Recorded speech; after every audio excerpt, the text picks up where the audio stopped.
Let's continue towards QoS for data and mobile broadband services. So, what is data service, first of all? Generally, it depends upon the definition. However, the most general definition will be data includes all internet-based services, that is, all services that are provided via the internet access service, which are using network neutrality principle and best effort approach for the packet delivery. Other name, which is used for the data services, is over-the-top services, and in this regard, we can say that it is equally treated with the term data. So, further we will use both terms interchangeably. Now, why broadband internet access is important for the OTT services? It is important with aim all services, including video, as one of the most demanding, audio and data, to be provided with satisfactory quality. That on the other side, what is broadband? Broadband are bit rates which provide access to most of the services that are available nowadays.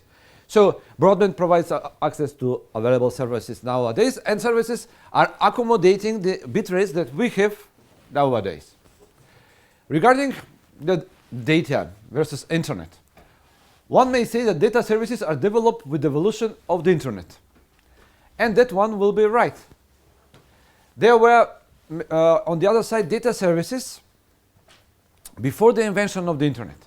For example, there were standards which are now belong to the past, which were used by telecom providers for data communications. For example, frame relay or ATM or ITU standard X.25, etc.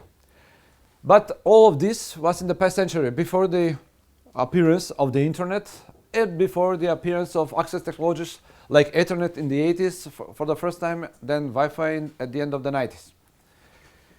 Today, the data services means services that are provided via the public internet access. Why? Because everything that is being transferred towards the IP networks by using internet technologies, including voice over IP and IPTV. Then we aim to understand how to regulate the data services.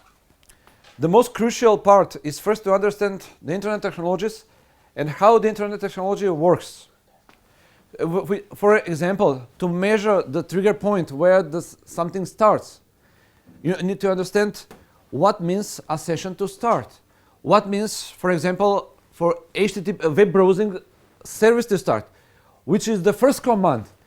Does it start with DNS resolving, or it starts with the GET request, that is the HTTP request, after getting the IP address? So it's not a matter of it's a matter of agreement. What is the, let's say, start point? What is the end point of a given service? But for that to agree on, we need to know in details the internet technologies. Now, regarding the mobile networks, is internet created for mobile networks in mind? The answer is, clear answer, no. Internet is created for fixed networks. Why? Because the internet routing and the internet addressing is created for fixed networks. Each IP network is identified by the common joint prefix for all IP addresses for all interfaces which are attached to that network.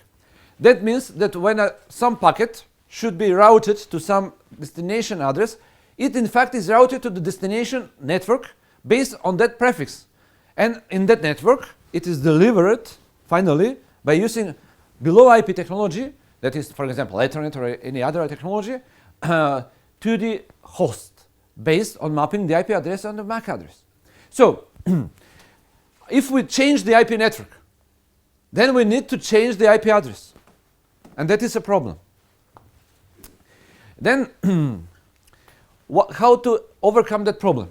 The mobile networks overcome the problem that they do the mobility still below the IP layer, on link layer. Of course, we have solutions which are not subject to this talk on network layer, like mobile IP and its variants, mobile IP version 6, which are currently only optional for the mobile core networks. Now, what is the main problem for mobility in all IP networks? That is the dual nature of the IP address. Because IP address has two roles. One is locator role, that is to locate the hosts from the network side. so the packets addressed to hosts with destination address equal to its IP address, to IP address of that network interface of the host, will get to the host. On the other side, there's also identifier role of the IP address. What is that? That is from the other side. Which side? From the application side. The IP address is also used for creation of the socket. So if we close socket, then the connection is closed. So we don't have mobility. Mobility is when mobile users, which has an established session, has the socket for that connection open. And that can be accomplished if we don't change the IP address during the connection, or we provide some solution that will provide one IP address for the socket purposes and another IP address for the locator role of the mobile host. Now, let's get back to the data service. So what belongs to the data or to OTT service space? Everything, as we said, that is provided via the Internet Access Service. But what is that everything? Let's classify what we have in that everything. We have FTP, we have email, we have web browsing or World Wide Web services, and web-based services. And also we have proprietary, which are not standardized services, like Skype, Viber, WhatsApp, BitTorrent, etc., which are using application developed by the vendors of software developers of the vendors, and in such case, typically, in most cases, are required the same application on the both sides. Every internet communication requires the same application of both sides, except when there is a proxy in between. Then we have web-based proprietary services. For example, video sharing and streaming like YouTube, Netflix, social networking services like Facebook, Twitter, cloud computing services like Google Docs, for example, and many others. And everything else, which is not stated here, but is provided via the network-neutral internet access, can be regarded as data service. For example, if we have IPTV streaming from web server via internet network-neutral approach, that is data service. If we have IPTV with guaranteed quality of service, then that is TV. So there are different rules applied for one and the other service. This is an example of peer-to-peer service. For this example is Skype. So Skype is a proprietary application, and it is data service. So it is a voice, of course, service, peer-to-peer, but it is regarded as data. So no prioritization is given to Skype over any other service, over web service, over email service. Although we have stated the voice services have demands higher regarding the delay than other services. But when it is put in the same basket with all data services, nobody differentiates Skype, Viber, or WhatsApp from the rest.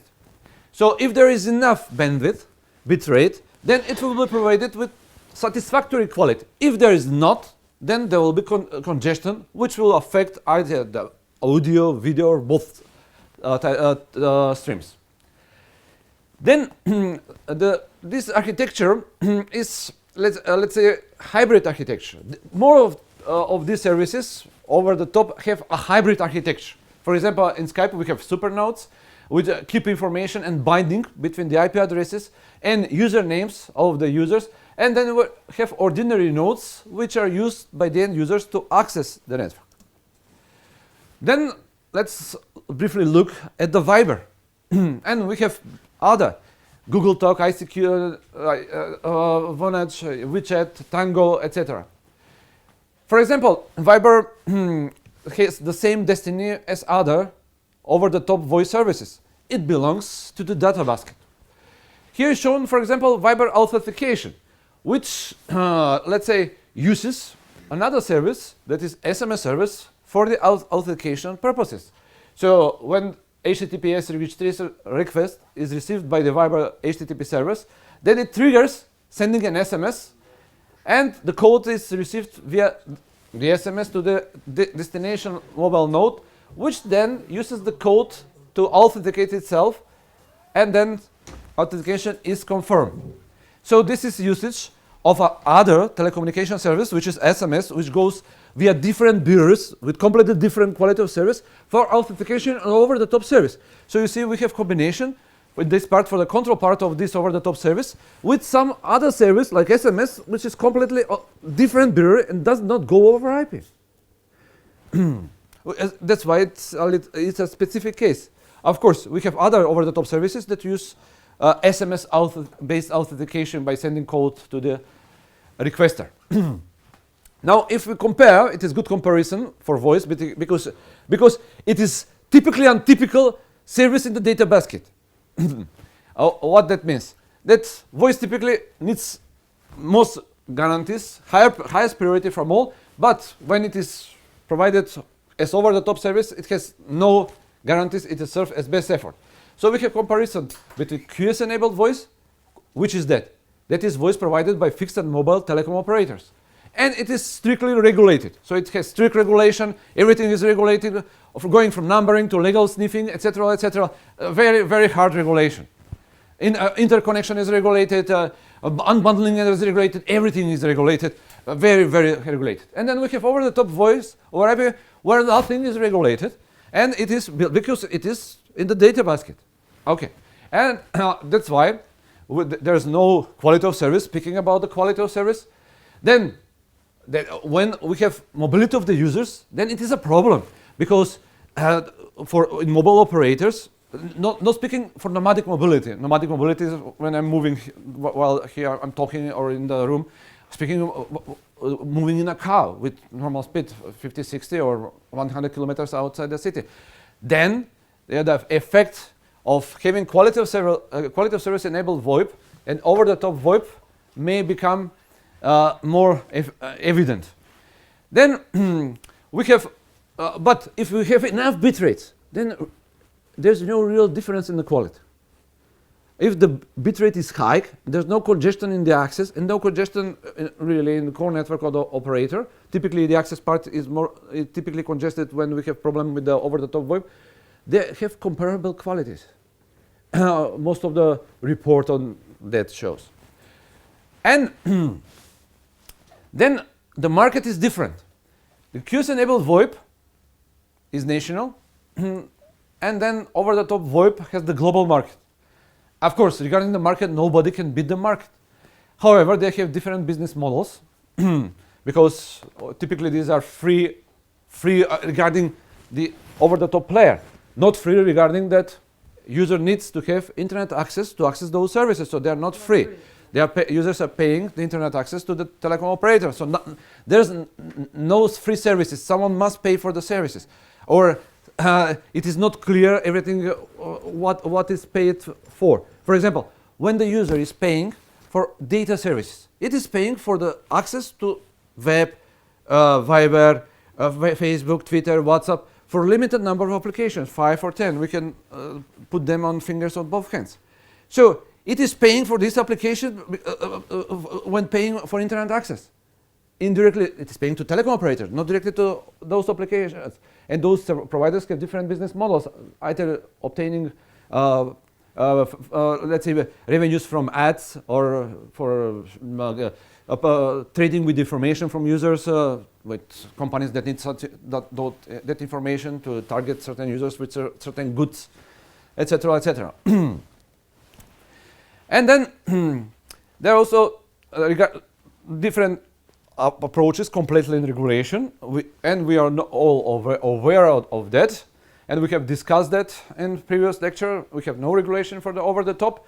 Of course, there are in some countries efforts to regulate part of the voice services provided as over-the-top, but it is in such case there are different sides of the coin, because if there are voice services, then they can make arrangements with the operator for higher quality of service. And then there will be not over the top. So there are different sides of the same coin. It's not only, okay, let's regulate the numbering or let's regulate the legal sniffing, which of course every country needs. But also there are quality of service issues. Can Viber make an arrangement with telecom operator? If it is voice service, it can. If it is data, it cannot. And then technical side, how to implement these two sides. So currently this is the situation. And then different services are provided in the quality of service enabled VoIP with different bearers. While over-the-top service share the same bearer with all other data services. Let's now see the over-the-top multimedia streaming, where the most known example, number one such multimedia streaming sharing video sharing site is YouTube, which exists since 2005. However, this is one of the, let's say, more complex architectures because it uses standardized technologies to build a cyberspace inside the cyberspace regarding the multi-layered logical server networks, entire physical cache hierarchy. So we have content distribution network, but also DNS hierarchy, where each URL of the YouTube ends with string of 11 characters, which uniquely is resolved within YouTube DNS servers. And then we have different server caches, which are different in different regions, because not the same content is interesting to people from different regions. For example, videos with one language will be not interest to some people from other countries. And some videos are interested to all parties, and those videos have copies in all these caches. However, regarding the quality of service, for example, for this streaming service like YouTube, operators, due to network neutrality, have no possibility to provide quality of service. But on the other side, over-the-top service provider has solutions to provide better quality of service, for example, regarding the delay and delay variation, which is very important, and regarding the end user equipment, and that is TCP into the operating system like Android. TCP version adopted and needed for streaming over TCP IP. And in this case, content delivery networks are closer to the user. The closest is at IP exchange point at a given country. Of course, other is the region, like for European regions, having centers in the Europe, for American region, in America, for Africa region, in Africa, etc. Next, very popular nowadays service, data service is social networking. Most typical, although we have almost more than 100 social networking services, only few of them are gaining momentum and popularity, and Facebook is number one. Twitter, if we treat it as a social networking service, is number two maybe, etc. So they are provided via fixed and mobile internet, and they drive the interests of the users. So many times, using of these services, including social networking and YouTube, and over-the-top voice, directly influence the customer experience of using the internet access service, because internet access service is not something imaginary out of these services. It is related to these services. It depends not only on the telecom operator, but it depends on the telecom operator, constant bit rates, short delay to the network, and of course, it depends on the service providers. So both sides are working to provide better quality, sometimes some side more, some other side less, and vice versa. So in general, social networking is a web service, nothing else. It is dynamic web service. The whole intelligence is in the background. However, what is the reason for a period of social networking, besides that people need social interactions? The reason is that individual users typically cannot open websites. They must be opened by companies in most of the countries, which must be registered to register the domain. Of course, there are companies that are selling domains to individual users, but very few users are using such option. In such case, social networking provides possibility on a single network domain, like social networking domain, to different users to have different web pages. So these are completely dynamic sites. And when something is completely dynamic, So different users are watching different contents for the same service and have different experience. So communication are becoming more personal. We're talking about individuality expressed into the communications. It's not one product to all. Everyone sees different contents for it, which may, not mandatory, influence the customer experience when using that service via the internet access. We have already seen the Windows Azure, because we are speaking now about the OTT services. Here is given the Google cloud model for over-the-top cloud services. You see, we have at Google different organization of previous Windows Azure. So although cloud, we try to make some systematization of the cloud services. Every over-the-top service provider, it's making its own organization on different layers. So we can see completely different approach for building here cloud computing services, going from Google Apps Engine to Google applications. Most of us are using like Google Maps, Google Search Engine, etc., and other Google services, and then up to the application marketing, which is, let's say, source of the revenues, and third-party application which are using the Google services, like embedded maps in web pages. So let's discuss a little bit about these data services. We have seen several examples and discuss quality of service aspects that may influence the customer experience regarding the quality of internet access. So internet is created as a best effort network. And there are few services which are native and standardized, and without them we don't have the other over-the-top services, because without the web page we cannot download any proprietary application. Without the email, either free email or business email, we cannot authenticate ourselves for most of the over-the-top services.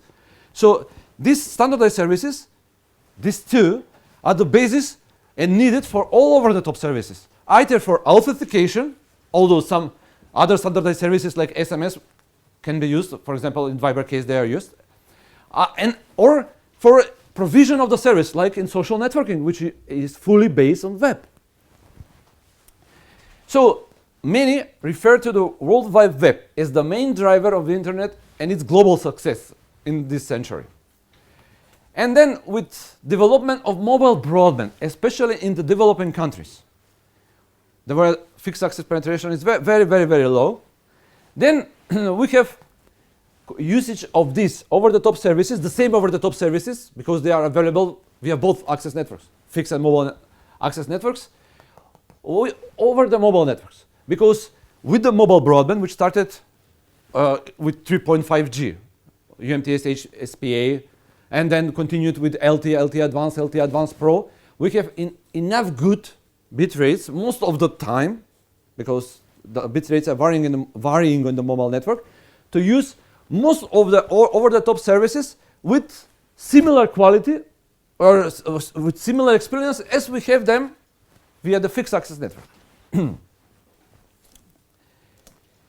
Now, what is the main approach in all networks, fixed or mobile, for provision of the quality of service, either for particular service, voice, video, or for data service that is best effort internet? That is the bearer concept. So bearer means dedicating certain bit rates for certain type of traffic with certain quality of service class that is transported between two nodes of the network, two gateways, for example, either central gateway, edge to edge, and that is done for in every network. So in every network we have different bearers, because every network is independent from other networks. So we need to have established bearers in one network according to the technology used in that network, bearer in the other network, and then we need mapping of the bearers correspond between the edge routers when transmitting from one to other network, which is let's say part of the peering agreements between the operators. If we show an example of this for 4G quality of service for LTE Advanced Core networks, we can show the influence of bearer concept, bearer philosophy. For example, in evolved packet system, which is consists of access network, evolved UMTS, terrestrial radio access network, and core network, evolved packet core network, EPC, we have three main bearers. Radio bearer, that is LT or LT advanced in the 4G networks. Then so-called S1 bearer, that is between base stations called E-node Bs and serving gateway, which is centralized gateway in the 4G. And then we have S5, S8 bearer, which is between the serving gateway, packet data, network gateway. So these bearers form certain quality of service tie between the bitrate, the type of service, and its requirements. We have limited number of classes, so we have limited number of data types in each of these bearers. For example, in traditional SMS is transmitted over the SMS bearer. Secret switch telephony is transmitted over the secret switch bearer. And the data traffic is transmitted over the data bearer. And then we can separate, and when we have different services offered over IP, for example, in mobile networks, we will have another one bearer for voice over IP over LT, and another bearer for internet access over LT. Currently, which is currently used typically LT for data access. If we then different bearers are grouped in above bearer, for example, EPS bearer in 4G. In 3G we have PDP bearer. And then we have end-to-end service bearer if we want to have end-to-end quality of service. From this mobile phone, user equipment is a mobile phone or smartphone, to the remote peer, which can be a server like web server or other peer like other user to which our user is talking. And similar to IT QoS classes, also 3GPP has its own QoS classes. They had 4 classes in 3G. They had 2 main classes, guaranteed bitrate and non-guaranteed bitrate, in 4G, which are defined where in each class we have classification on several types of traffic which have different priority, which is dependent upon the delay requirements of the traffic and the loss rate requirements of the intended traffic to be used with certain quality of service class identifier. So we have 9 class identifiers which are grouped into 2 groups, one with guaranteed bitrate and one with not guaranteed bitrate.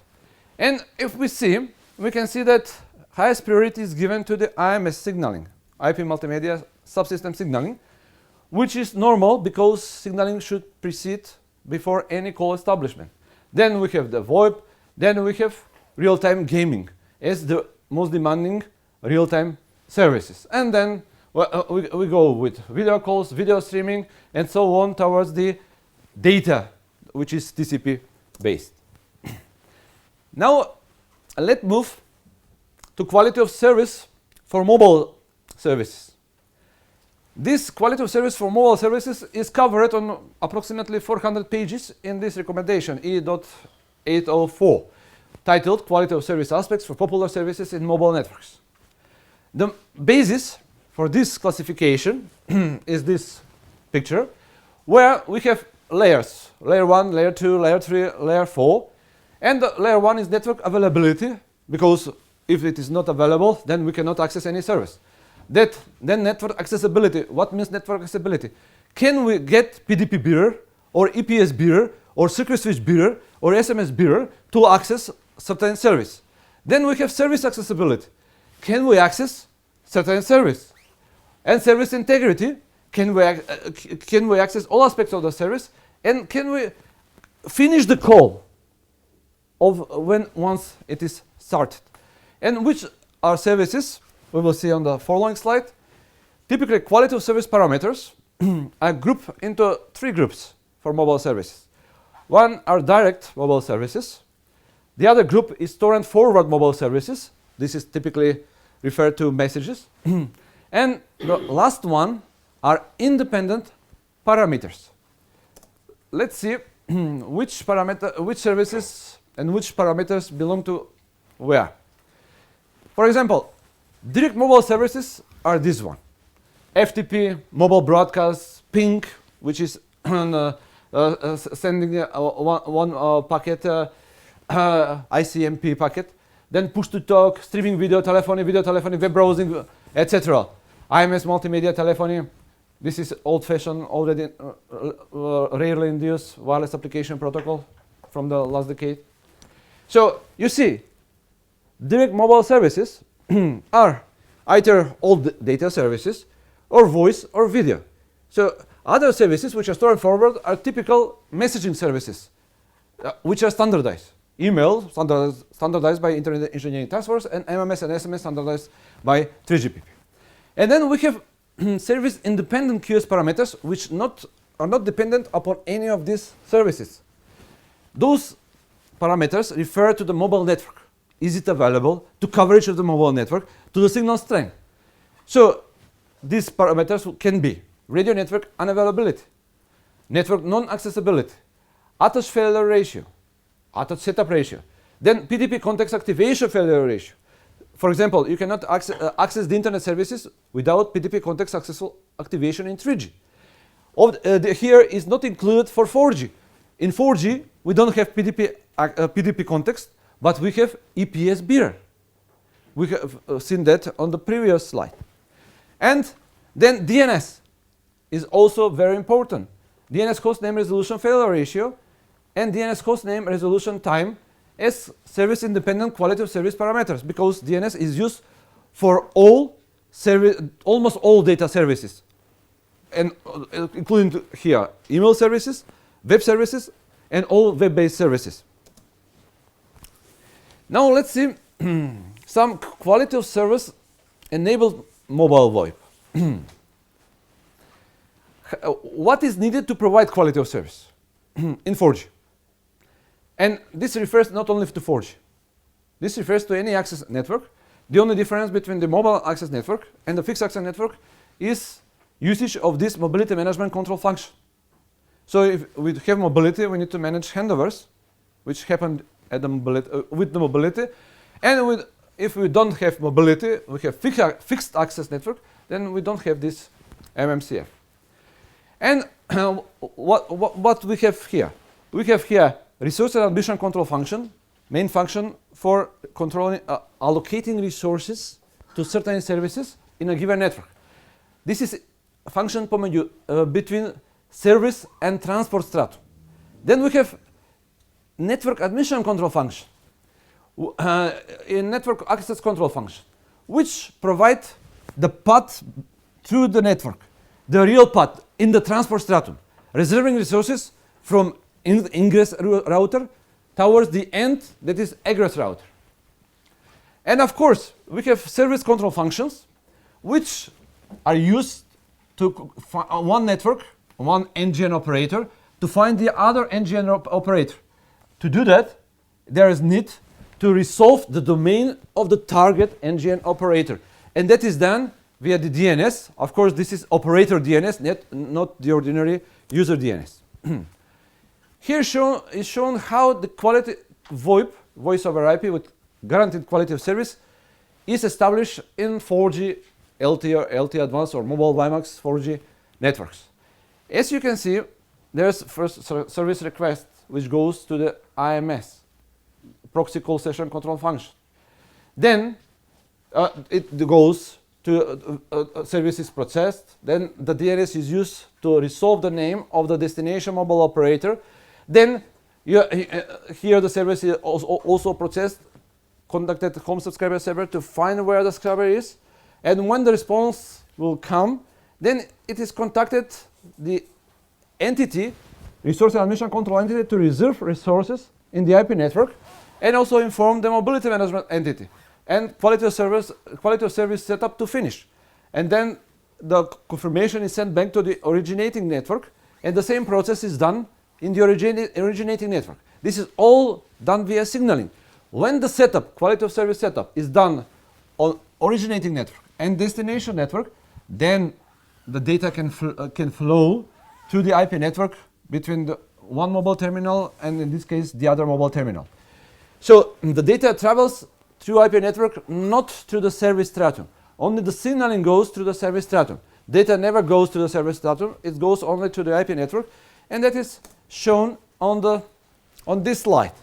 So after the call is established in each of the network, which quality of service enabled bureaus on the path, then the voice is transferred by using RTP session, where RTP uses UDP IP below it. So RTP stands for real-time transport protocol.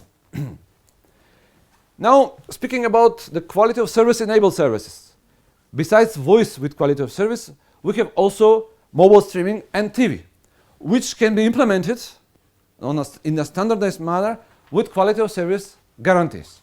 Of course, we can have implementation on different access networks, not only 3GPP mobile, WiMAX or Wi-Fi. But if we want to talk about the TV with guaranteed quality, then the real solution will be using the same protocol stack as for any other multimedia, which does using RTP UDP IP for the video, and then using HTTP TCP IP for proprietary data accompanying that video, and using for streaming the real-time streaming protocol over UDP IP or TCP IP, typically over UDP IP. That can, in mobile environment, the quality of service for TV or multicast video is standardized via standardized architecture, which exists since third generation. Here is shown mobile broadcast and multimedia service for TV, linear TV in 4G mobile networks. As we can see, we have several core network nodes which are doing multicast. Now, I have mentioned multicast. All of internet traffic is based on unicast. So multicast is never used except for linear TV. And how it is related to the quality of service? It's very much related to the quality of service. Why? Because if we have in a certain cell in a mobile network many users that want to watch TV, and many users that want to watch the same linear TV channel at the same time, then with unicast there will be needed separate stream to each of the users, to each one of the users. So if we have 10 users, each demanding, for example, 3 megabits per second, they will use 30 megabits per second. And if you have multicast and users can join the so-called multicast tree, which is provided with this technology and this architecture, then only one channel should be transmitted in one cell, and that will use 3 megabits per second, which I said in the example is required for that channel. So, and then we have more bitrate for other services which are provided in the given cell. Of course, speaking from the practical view, this doesn't work like this because there are no interest the mobile operators to become TV providers at the moment. However, when the bit rates go up and up, it is possible at a given moment in time that mobile operators will want to become TV providers. When they will have enough bandwidth to provide packages with 60, 80, 100 TV channels to users. So to enter that market. So that can be expected maybe if there is business case for that and marketplace to enter in some near future. It happened in a few occasions in Northern America with their operators to start such services. After 4G came a 5G mobile network, which has also core network and access network, the two main parts of the mobile network. And here we will see the main core elements and main radio access elements in the 5G. In the core network, we have for the first time called network functions, not nodes. For example, in 4G we have various gateways. In 5G we have various network functions. That's why we have an F at the end of each network function. For example, UPF is user plane function. We have then SMF, session management function, and so on. So we have different functions in the core network, while in the radio access network we have so-called next generation run, which is consisted only of G-node Bs that is a base station in the 5G era, similar to E-node Bs that were base stations in the 4G access network. In 5G, there is a further split between the two main planes, user plane and control plane, when compared to previous mobile networks. So there is a split of 5G network functions into control plane functions, CPF, and user plane function, UPF. And this split goes from the core network towards the base station in the access part.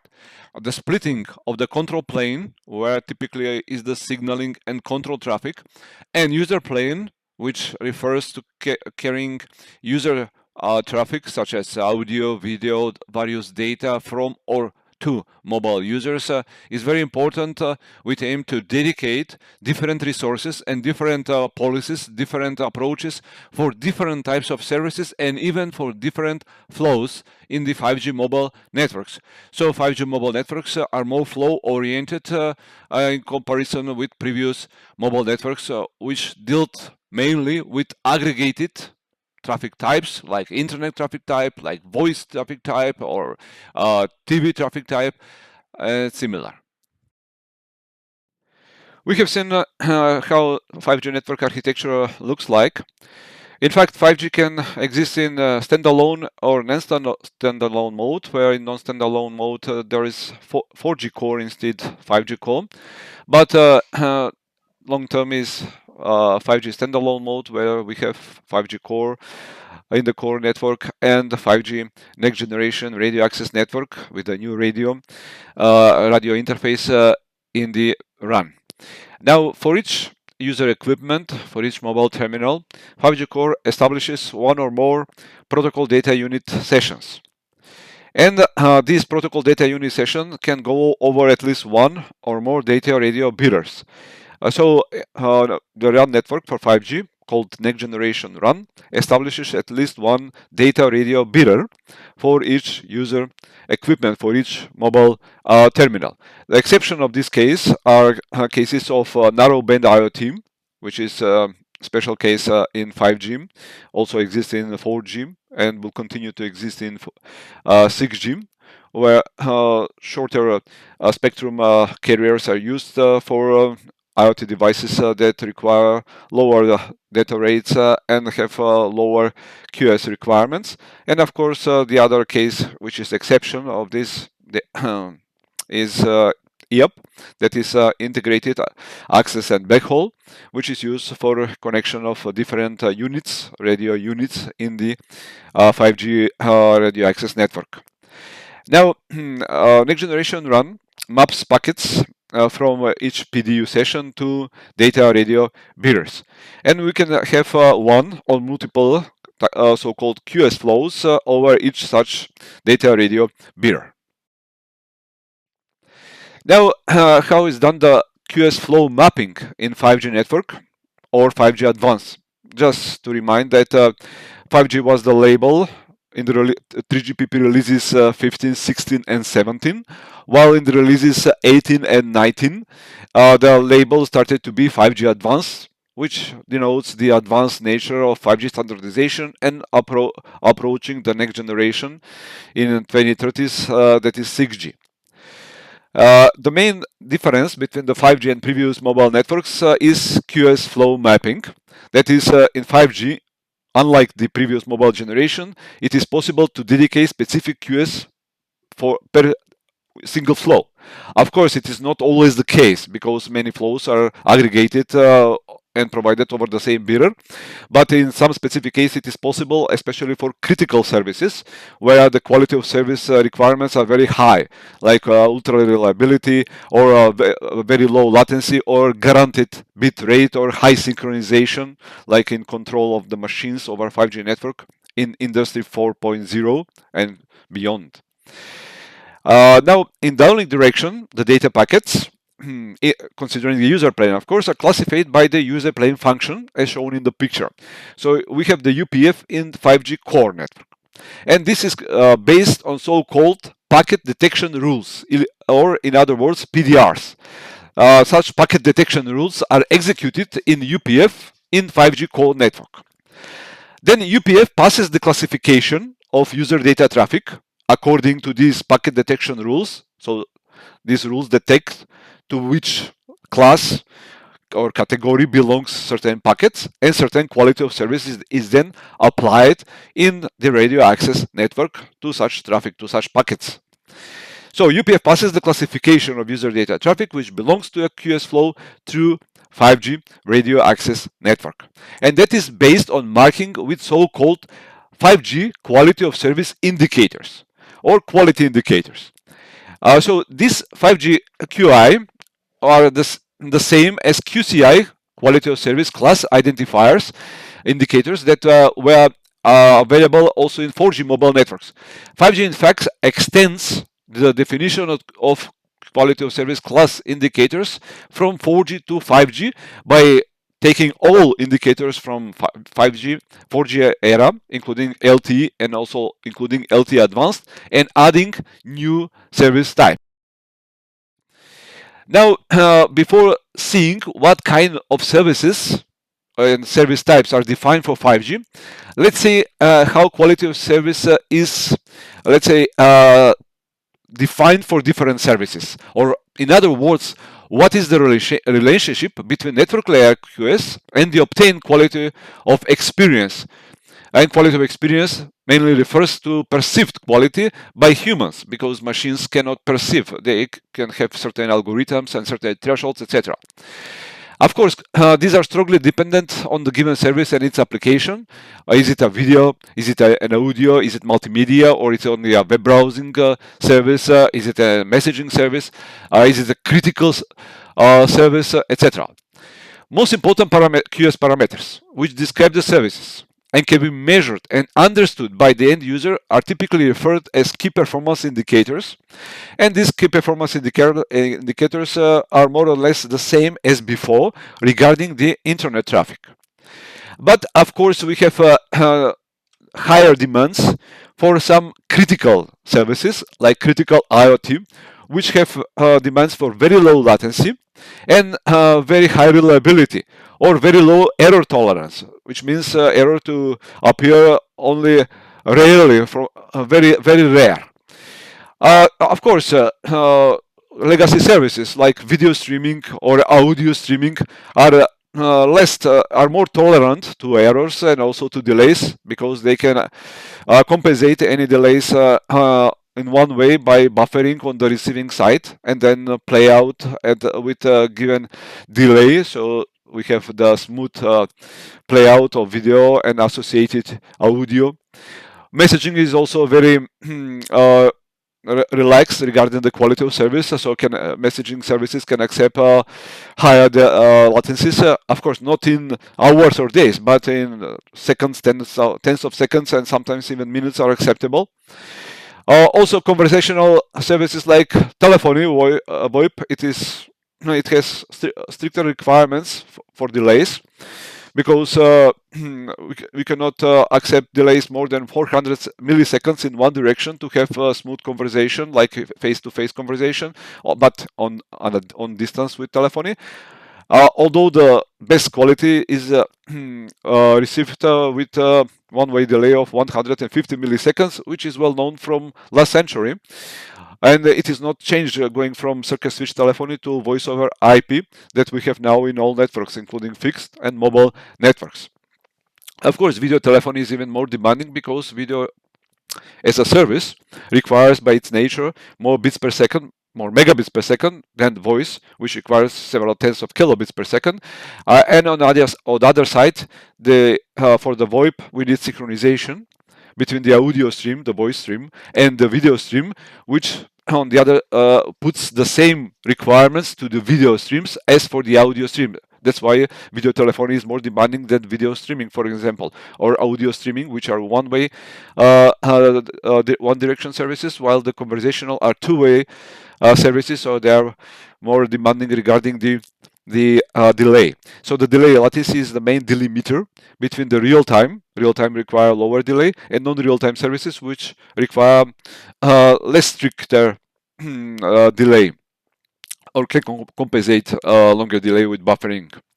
And critical IoT have very high and strict demands on all aspects, including the reliability, very high reliability, very low error probability, and very low latency end to end. Now let's see which are the 5G quality of service indicators for different resource types defined in 5G and 5G advanced mobile networks. We have three main resource types in 5G that are GBR, guaranteed bit rate, non-GBR, non-guaranteed bit rate. These two existed also before in 4G mobile networks. And we have one new we will see in the follow-up slides.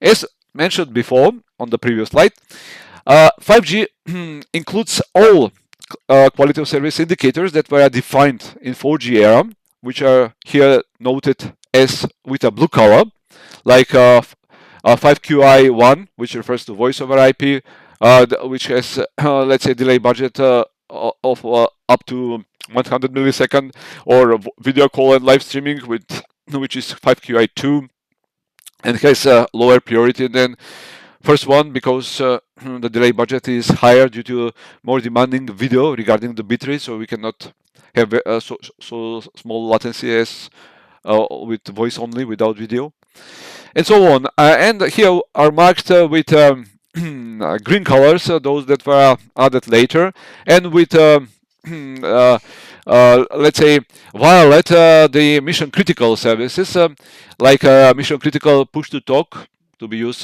by different services like medical care, fire departments, police departments, as well as non-mission critical push-to-talk voice, and also vehicle to anything messages, that is 5QI75, for instance, with priority 25. We can see here priorities that have 2 digits because now we have even services that should be served with a higher priority than voice.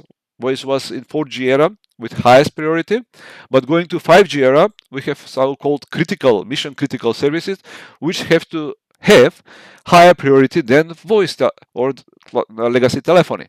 That's why the priority 2 became priority 20, priority 4 from the LTE became priority 40 in 5G, and so on. And we could now put priorities that didn't exist before, like priority 7 for mission critical push-to-talk voice services. Of course, another important aspect that is added is uplink streaming, live uplink streaming, because 5G provides possibility to have also quality of service guarantees in the uplink, which is more tricky because it depends on mobile equipment, which has let's say lower capabilities than base station, which transmits in the downlink. Why? Because the mobile terminal is limited for the output power up to 2 watts, no more than 33 dBms. So the signal to noise ratio is much worse in the uplink direction than in downlink direction. And also it should have a way how to copy the quality of service policies from in the uplink direction, or how to define mobile station. And 5G here does the mirroring of the downlink quality of service also in the uplink direction for the same session, because most of the sessions are a two-way session, uplink and down. If we look the same picture, but now for non-GBR services, we can see also with the blue color here for non-guaranteed bitrate services, or in other words, non-real-time services, or in other words, services that can accept low or higher delay budget. We can see here even 300 milliseconds and more for some type of services. Here, besides the blue color, which existed also in 4G era, we have new services like with green are mapped those added in 5G advanced era, in the first phase, and then later with violet are mission critical services. We can see, for example, the last row refers to augmented reality services which demand very low delay budget, up to 10 milliseconds, because augmented reality as a service combine physical picture from the physical world and with digital objects, and the delay should be very limited. So we don't we have let's say intended view of the viewer. If the delay is higher, then we will have non-synchronized contents between the physical part and the digital object, which are added to the physical view of the user. Of course, this belongs to although the delay budget is very high for this augmented reality. We have here this belongs to the non-GBR services because it is delivered typically over the enhanced mobile broadband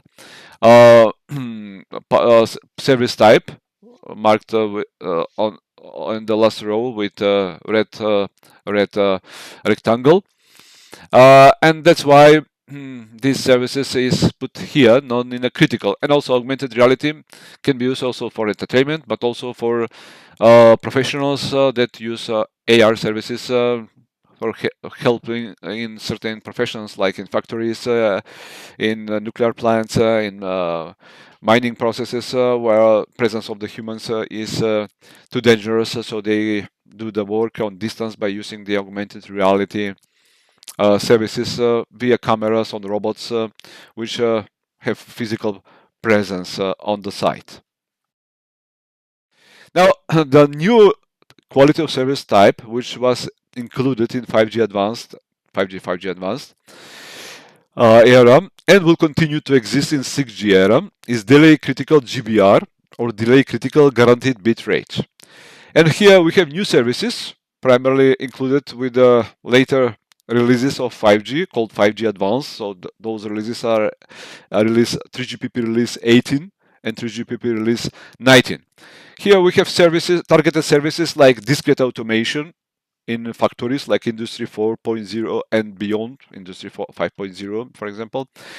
Then vehicle to anything messages, or electricity distribution, or power grids control, or motion tracking, or visual content for cloud edge split rendering, etc. So the common thing for all these services is that they should have very low delay. So delay budget is up to 5 milliseconds, up to 10 milliseconds, and for some services maybe like intelligent transport systems up to 30 milliseconds, because in such transport systems the vehicle have certain velocity that so they change the position, and very low delays are not possible in the range of few milliseconds. And these services have high priority. So you see the priorities are lower numbers compared to non-GBR and also GBR services in most of the cases.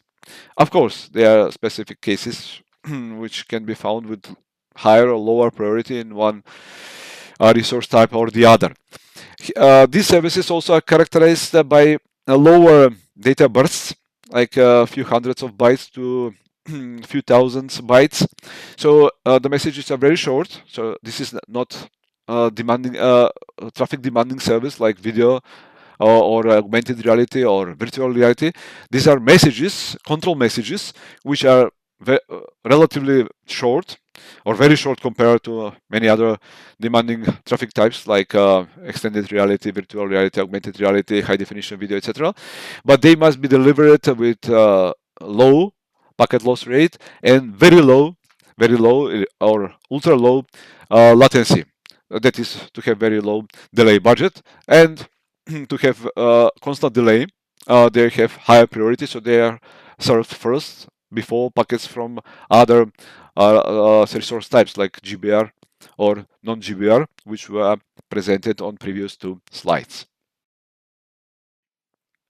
Now, how to use these many quality of service classes or indicators? And number increases with each 3GPP release. So they started with 9 in LTE Advanced era. Now we have several tens, and during the 6G era, they will go over 100 maybe, in certain time frame, of course. Then how to use these quality of service classes, many of them, a plethora. For that purpose, we need possibility to program the network.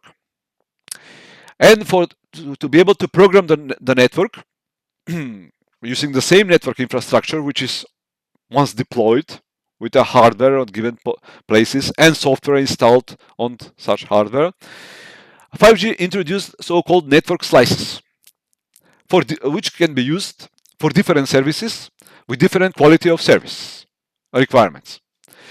And 5G defines three main types of network slices. One is enhanced mobile broadband, used for internet services, also voice over IP. Another is massive IoT services, or also we can find this as massive machine type communication, which is the same as massive IoT as a term.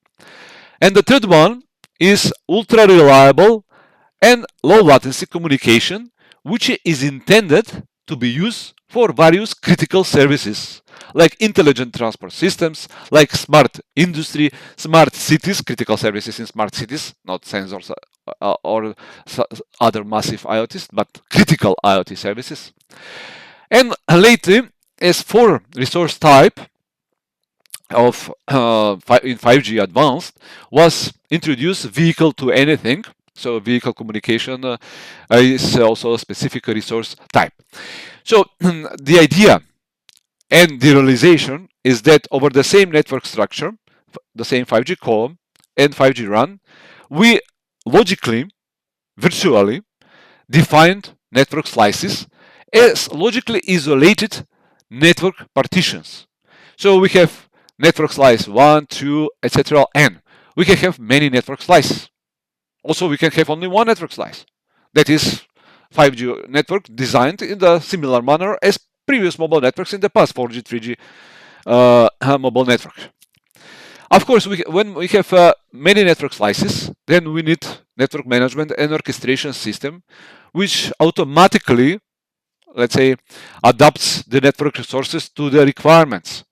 The human interaction will go less and less, and the networks will become more and more automated, because it is very hard to manage many network slices with many different services in real time by manual human interactions, either that is through the business support or operation support systems.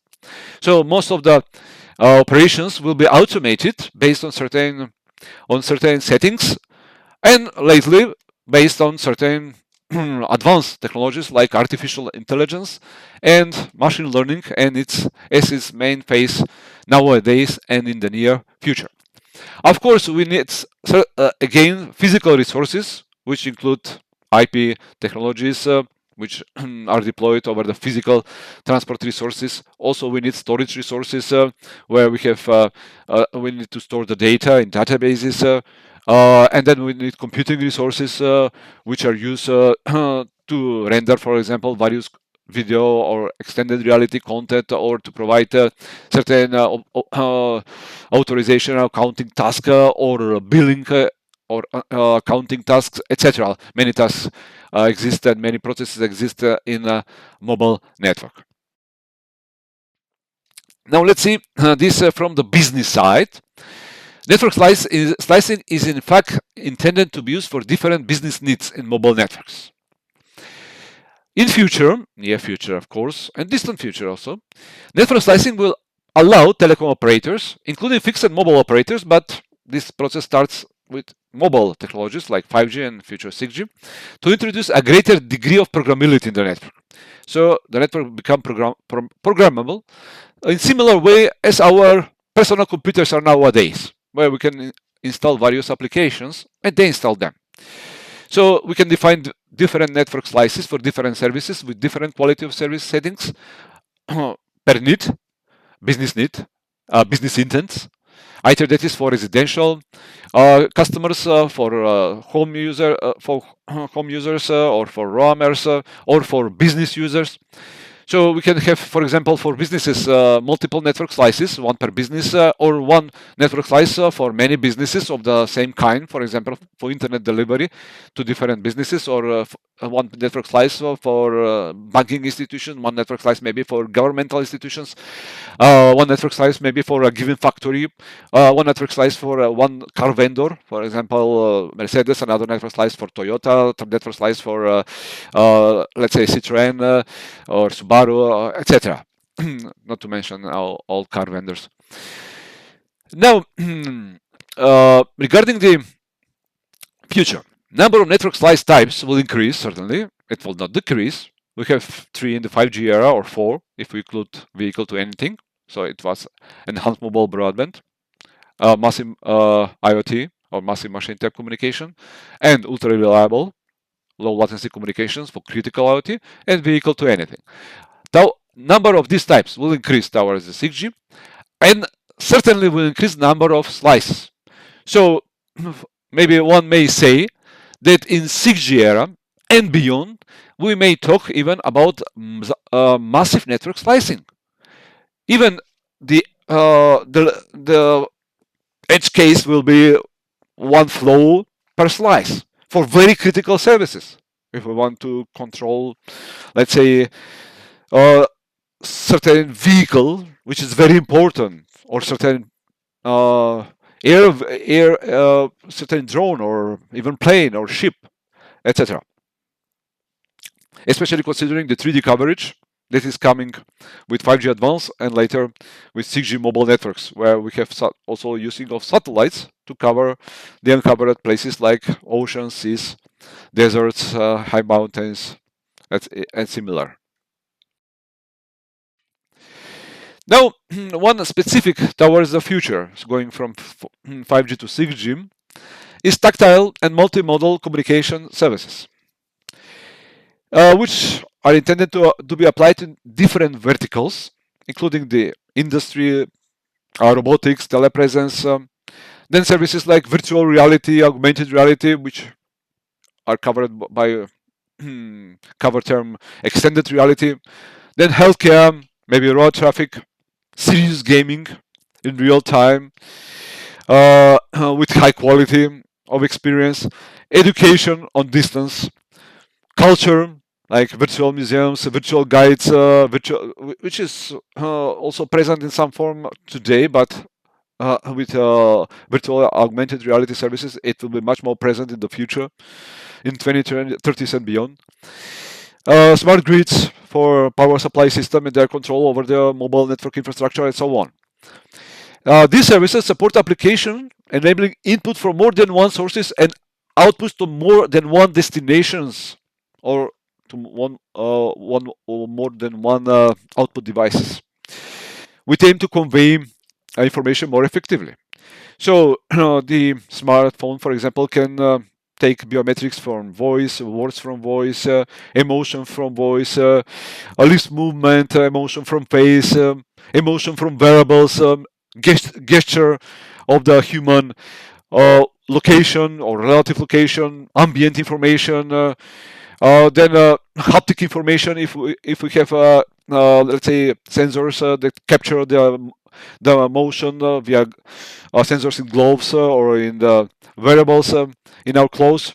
So that is in fact a multimodality input, which can be then used to create a twin object of us and our environment, and combine it with digital object in the digital space, or to add digital objects in our physical space by making, for example, augmented reality service.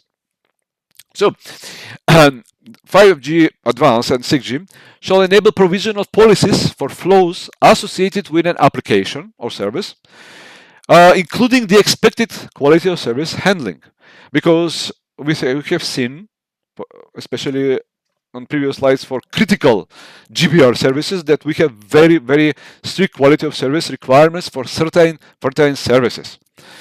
Here we have some possible services on the right side, like service 1, biometric recognition, which can be used for authorization of certain services, or intention perception, that is with certain AI algorithms to do what the user wants to do before even using the fingers on the screen. So just with the gesture, with the movement, with an expression to make a move with the voice, of course. And service 3, for example, service present, that is based on audio and video from captured from the users from the environment. Then for various sensors, IoT devices, which provide additional information about the environment and about the user and its behavior, movement, mood, etc. And this can be used for different services, especially for combination and merging of digital, physical, and cyberspace. And what future will bring regarding the networks and quality of service? New services such as immersive services like extended reality services, holographic services, tactile communication, which is characterized by ultra low latency in the range of milliseconds, and new media types beyond 8K, which means they will demand high throughput or very high coding efficiency, which demands on the other side very high processing power by on the end user devices and better batteries. All these services will normally emerge in the future because technologies develop, that is over time, and also we have with the development of technology in mobile world a new generation in each decade. Quality of service requirements, we have seen that vary from one service to another, but they also can vary from one user to another user, even for the same service. So the future network are proposed to be resilient and soft. So they can be programmed and can be adapted to the user needs. That means to be user-centric, although they remain to be service-oriented because certain quality of service is required for certain service type. To be flexible, so we can adapt the current availability of resources, the current service, the user location, and user needs or user expectation for a given service to create a user-centric service offering, and with guaranteed quality of service for the given offer. And that quality of service to be consistent, so user experience to be high or quality of experience for the end user to be very high. This can be achieved by combination of with artificial intelligence and its main phase, machine learning, and big data, which is used for training the machine learning algorithms in different lower layers of the networks, layer 2 and layer 3. For example, layer 3 is IP. So networks can auto-adjust their quality of service to the intent of the user and availability of resources and availability of the power. I have like batteries in the smartphone, then power capabilities or computing capability of the smartphone, availability of edge computing resources or unavailability of edge computing resources, delay. Is it communication over the satellite? We are on the ship, or is it communication via land base station? So, like we are on the ground in the urban city when we have a large capacity in the network. So auto adjustment is needed because we cannot have everywhere on the planet the same quality of service. We have higher resources where most people live and work, and lower resources deployed where less people move, transit, or work. Now, based on service feedback from the user equipment, for example, smartphone in a mobile network, radio access network can intelligently, with AI, predict the trends of subsequent services and provide quality of service guarantees in advance. So even before services appear, certain statistics or trends will follow at the given time, location, day, and number of users present on the location and their habits in using the resources. And all that can provide prediction of network conditions in the near future, which can, on the other side, result in realistic quality of service guarantees in advance. Of course, no algorithm can provide resources if they are not deployed. So there will be normally congestion in the network if we have very low resources deployed in the network. No AI, no machine learning can provide anything. They may optimize so various users can get as much as possible decent quality of service. But deployed resources are very important. So this is more or less optimization of usage using the available resources. But we cannot create new resources by software where they do not exist physically. Then future IMT systems, and about from today's perspective, for example, the future is 6G IMT 2030s, are expected to support on-demand generation of radio network functions to support this, let's say, flexible and service-oriented and user-centric provision of quality of service in future mobile networks. Of course, there are alternative approaches. They propose a radio access network with deep edge nodes that support AI, artificial intelligence algorithms, have ultra high throughput and ultra low latency. Of course, one should not forget that if certain node offers ultra high throughput in the radio part, that means that it should have even higher throughput in the fixed part, in the backhaul. So backhaul capacity is also ultra important to have enough capacity in the access network. It's not only put the base station with high capacity and forgot about the backhaul and the core network. All parts are important. And the capacity where the traffic is aggregated from many users should be higher than capacity in the access part, where we have several hundreds of users in a cell or a couple of cells in the mobile network, in a cellular network. So this is very important to understand that we need to have deployed resources. No algorithms, no AI can provide additional resources if they are not there. We can provide only optimization and flexibility and programmability and provide different services with different priorities. So one service can be better than the other, but we still need deployment of enough capacity everywhere. Now let's see how ITU has defined quality of service support in 5G advanced and beyond network and beyond 6G. When talking about the security, in the first part of this course, we have already introduced machine learning pipeline, machine learning sandbox, and machine learning orchestrator or management subsystem in this case, on this picture. Just to remind, machine learning pipeline is a logical set of nodes where we have data as an input, then machine learning algorithm in between. Of course, we can have different transport resources to transfer the data from point A to point B in a telecom network or over a given infrastructure, either nationally or internationally. And we have a sync node on the pipeline. On the other side, machine learning sandbox is used for training the ML algorithm with the data. And just to remind that the data for the training of machine learning algorithms should be extremely good, collected from trusted sources. For example, data for training the mobile operator network should be taken from the mobile operator network or other network of mobile operators. It should be not taken from anywhere or from not trusted service or for some simulations. So we need training with real data collected from the network. Of course, in some cases, simulated data may be useful.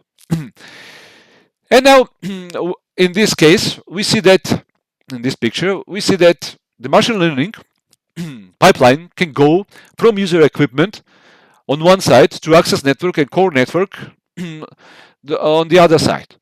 However, they can be also implemented only in core network for certain core network functions. For example, machine learning sandbox for quality of service assurance of the ML model is also always implemented in core network, and then can be deployed in the core network functions, or models used in the core network functions can be changed over time with the new training, with the new data, because there is evolution of the each network. So no network is static, no users are static. Number of user changes, capacity changes, services change, and so on. So it's always dynamic, and this training is always needed to be present. Of course, that is automated and provided in boxes, black boxes, by the vendors. For example, the operators does not invent the sandboxes; they are invented by the vendors.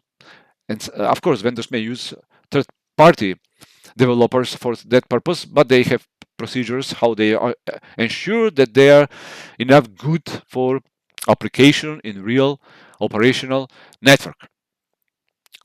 And here we see that we can have different implementations in different parts of the network. If we make a high-level view, for example, of AI ML use case for improving the quality of service and quality of experience in a given mobile network, in this case. For example, quality of service parameters are measurable. So we can measure the bit rates, we can measure uplink, downlink, we can measure the latency, we can measure the delay variation or jitter, we can measure the bit errors, we can measure packet errors or SDO errors. We can measure the DNS success rate and so on. And these are quality of service parameters, and these important quality of service parameters are called key performance indicators, KPIs.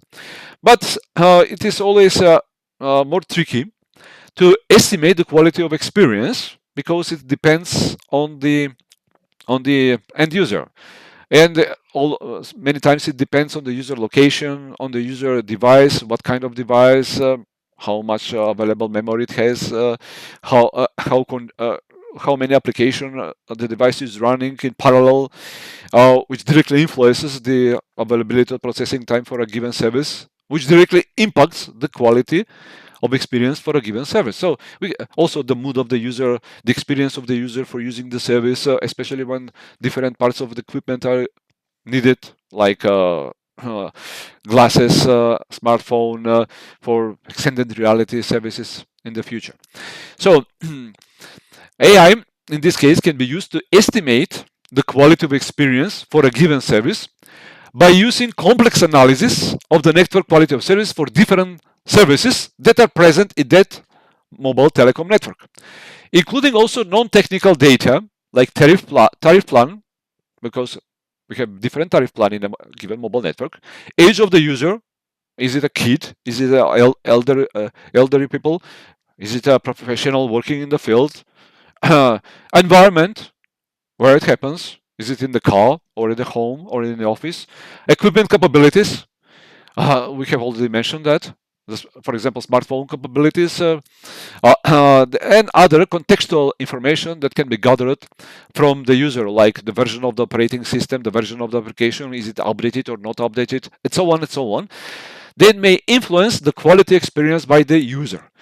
So these all inputs are used in the AI algorithm analysis of measured quality of service parameters, the measured KPIs by the mobile network, and then the AI, the artificial intelligence analysis based on certain machine learning algorithm, are used for quality of service, quality of experience estimation based on the analysis of the quality of service. So we can have, for example, some expectation or some data about the quality of experience, which then can influence the future targets regarding the network, regarding the service types, regarding the capacity available on the network, regarding the tariff plans, etc., etc. So as the network and services become more and more complex, the network is becoming more and more automated, and in such case, the AI ML algorithms are crucial so the network can operate in real time without any difficulties, while the human employees will be engaged in other processes, like business processes, like creating the business intent, which are also inputs in the network, like analyzing the outputs of the various processes and various functionalities in the network, and also, of course, purchasing new equipment, deployment of new equipment, testing, installation of new services, putting them into service, attracting via marketing and other means new customers, and so on. So the network is becoming a black box. Services can be installed and deinstalled via the button, and the network should run. But of course, enough resources should be put into the network for the number of services and number of users to be served. Regarding the future is 6G, IMT 2030.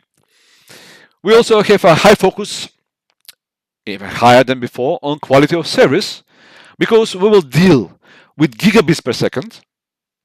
In 5G era, we deal with hundreds of megabits per second as peak bit rates, individual peak bit rates. Now, user experience data rates in hotspots in urban areas will go in up to several gigabits per second to tens of gigabits per second. So we have increased in range of 10 to 100 times when compared to the 5G. That will result in needed increase in area traffic capacity, and also in peak data rates, which we now go up to terabits per second. Just to mention that 1 terabit per second is 1000 gigabits per second in a given cell in the network. Then connection density will also increase because we will have many devices, including various IoT devices. And error latency will decrease, especially by using higher spectrum, and adding to the existing spectrum that is used in 5G era.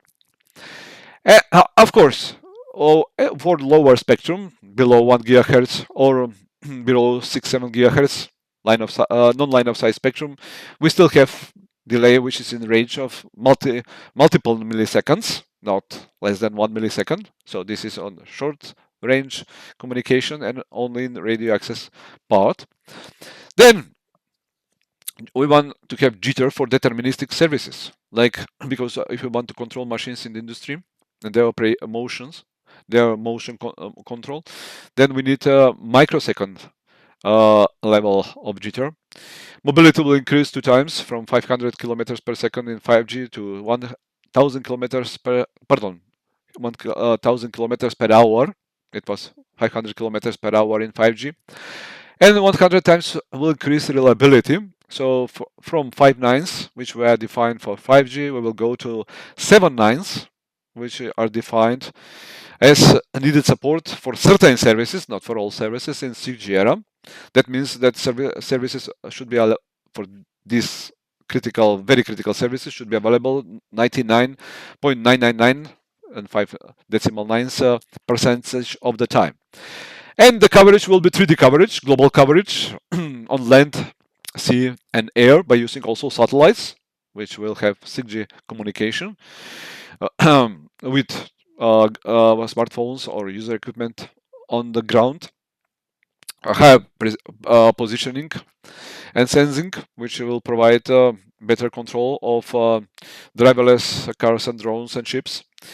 And AI will take more and more part in service accuracy efficiency, and it is expected that artificial intelligence to be included in more of 90% of all these processes which are managing the service accuracy and service efficiency. Also, spectrum efficiency with higher modulation and coding schemes will increase 1.5 to 3 times. Energy efficiency should increase 20 times, which means the same bits per second will demand 20 times less power in 6G systems than now in 5G systems. Cost efficiency will also increase because the same bit rate in 5G will cost less in 6G, which is normal. It happens with each newer mobile generation. And trustworthiness will increase by using the balanced security, durable privacy protection, and advanced system resilience, also using different algorithms, including artificial intelligence. We have talked about this AI security and its use case or its targets regarding the future in the first part of this course.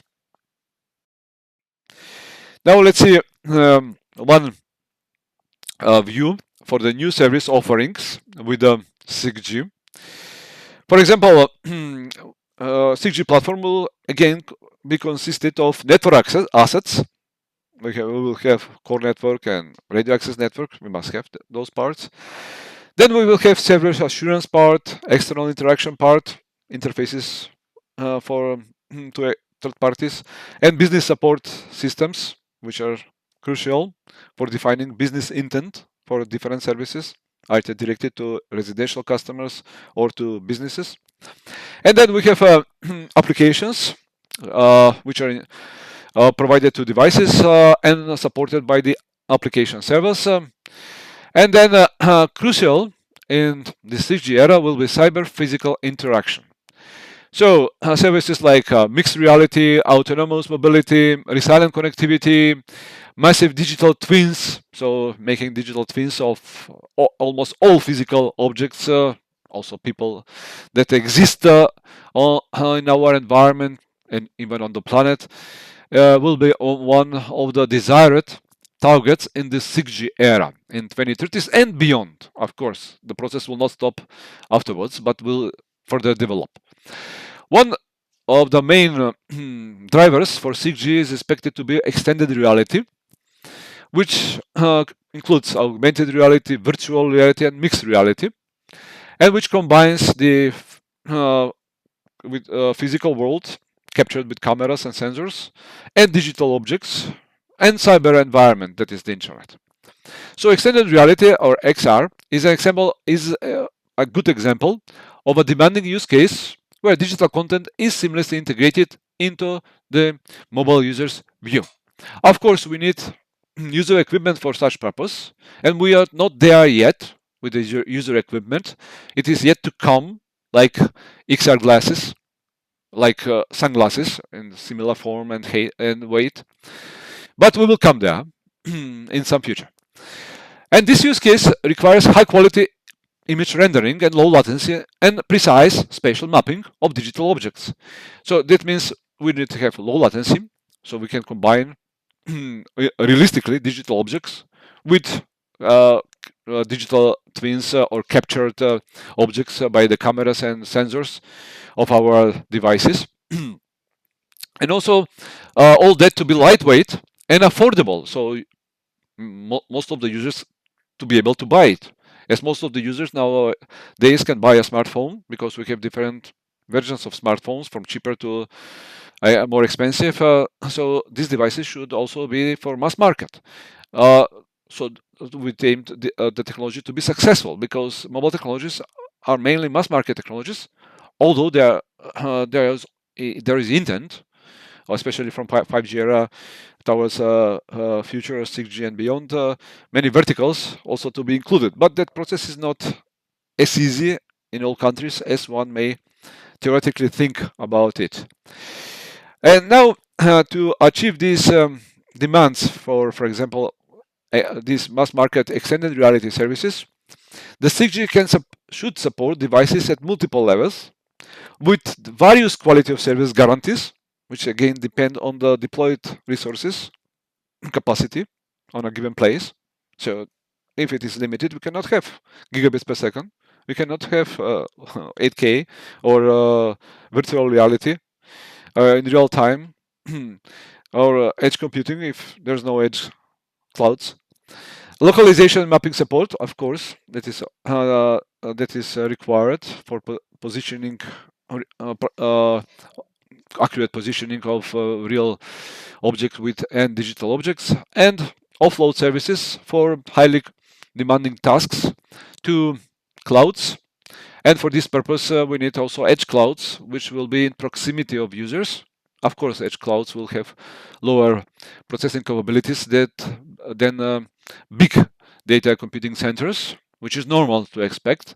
So we need, for that purpose, what to offload where, in the edge or in the data center, and for which service, help from AI, ML algorithms, which should be trained for that purpose, well trained, and will provide the automation of such processes for a given service. So this is will be less manual and more automated based on this artificial intelligence that will become better and better over time, especially in mobile networks, which are front runner in the application of AI in the telecom world.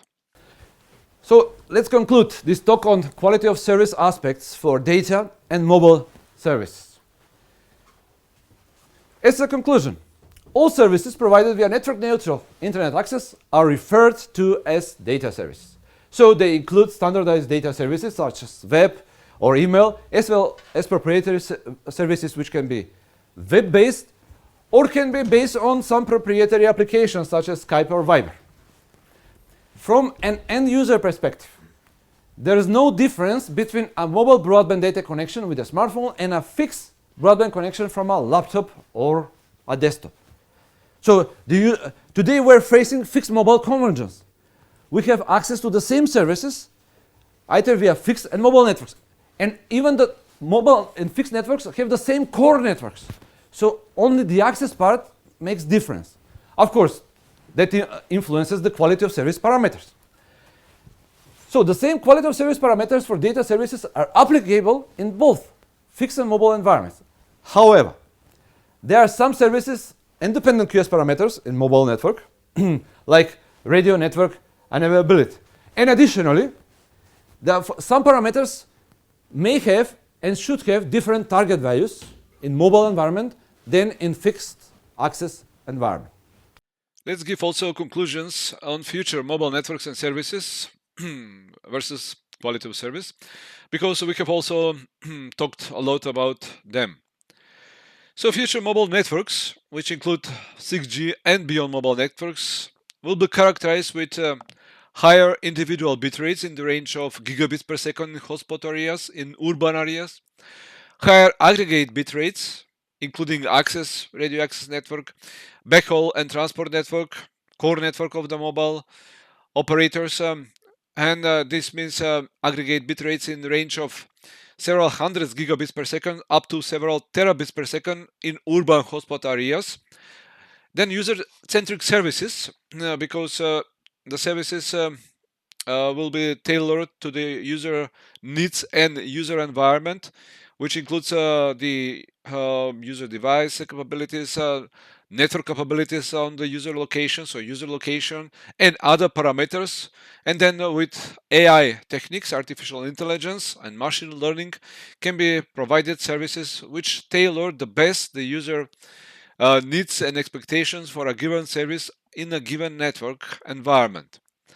Then many network slices which will increase over time, going towards 6G and beyond, will result in fact in having massive network slicing, and that is using the same mobile network infrastructure with flexible and soft approach by using softwareization and programmability of the network to fit various services, existing services and new services that will appear later, all will be created for certain business parties, for certain verticals. Then different network capabilities will be adapted to and be used for operation and management of such network slices by using various AI techniques.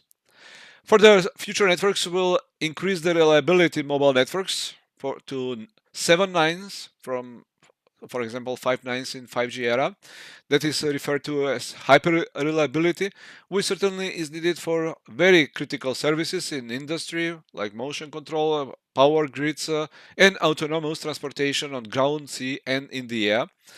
And then future networks will also be characterized by 3D coverage by using terrestrial and non-terrestrial networks. And by non-terrestrial we mean satellite networks, which will certainly impact the quality of service. Of course, the quality of service via non-terrestrial access to 6G, for example, will not be the same as via terrestrial network because the delay will be higher. Even with lower orbit satellites, we have a delay which is measured in tens of milliseconds, many times not in milliseconds as we usually have nowadays, and we will have also even lower in the future with terrestrial mobile networks. However, 3D coverage will provide seamless connectivity even outside the land areas and outside cities and highways, which is crucial for covering the uncovered, for provision omnipresent services on the planet. Then, regarding the future mobile services, they are targeted to cyber-physical merging by using interactive and/or immersive extended reality media. By immersive means demand for very high bit rates in the range of hundreds of megabits per second and gigabits per second, and also including haptic media by using different sensors embedded in different parts of the clothes, such as gloves and other clothes, which will be connected to our smartphones and our, let's say, headsets like XR glasses on the head and so on, for this cyber physical experience or merging of the worlds, the cyber world with physical world, which is also defined by 3GPP as mobile metaverse. So this metaverse, which is a generic term, will be one of the main ways towards the development of future mobile services towards 6G and beyond mobile networks. With this, we conclude this lecture 8, which is dedicated on quality of service for data and mobile broadband services.